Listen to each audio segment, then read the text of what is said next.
नमस्कार, ESPN 9 news आप देख रहे हैं। आपके साथ मैं हूं अक्षय अग्रवाल। लोकसभा चुनाव में कांग्रेस एक तरफ इंडिया गठबंधन के साथ मिलकर चुनाव लड़ रही है, तो दूसरी तरफ लोकसभा सीटों पर संयोजकों की नियुक्ति भी करने में जुट गई है। देश की कुल 543 लोकसभा सीटों में से कांग्रेस ने 539 सीटों पर संयोजक के नामों का ऐलान कर दिया, जबकि बाकी 4 सीटों पर जल्द ही घोषणा करने की बात कही है।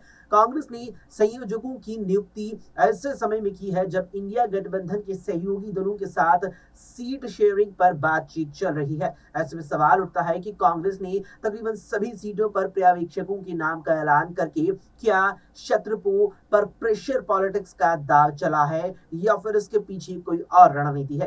क्योंकि कांग्रेस ने उन सीटों पर भी संयोजक नियुक्त किए हैं जहां पर सहयोगी दलों को चुनाव लड़ना है। कांग्रेस ने मिशन 2024 को लेकर अपनी एक्सरसाइज शुरू कर दी है।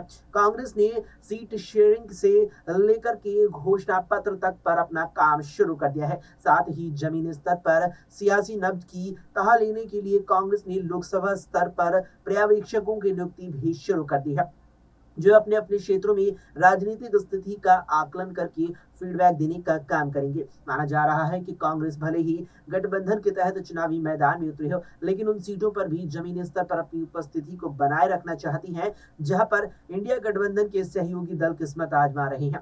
कांग्रेस संयोजक नियुक्ति करने की ये घोषणा ऐसे समय में हुई है जब इंडिया गठबंधन के सहयोगी दलों ने लोकसभा चुनाव के लिए तैयारी जोर शोर से शुरू कर दी है। कांग्रेस महासचिव जयराम रमेश ने एक्स पर एक पोस्ट में कहा कि कांग्रेस पार्टी ने देश के 539 संसदीय क्षेत्रों के लिए संयोजकों की सूची जारी की है और बाकी 4 क्षेत्र के लिए जल्द ही आने वाली है। जयराम रमेश ने कहा है कि मान लीजिए कि हमारा गठबंधन के साथ ही इस बात से सहमति न बन पाए कि आप ये सीट ले, इसीलिए हम हर एक निर्वाचन क्षेत्र में पर्यवेक्षकों को तैनात कर रहे हैं ताकि सभी सीटों पर चुनावी तैयारी रहे।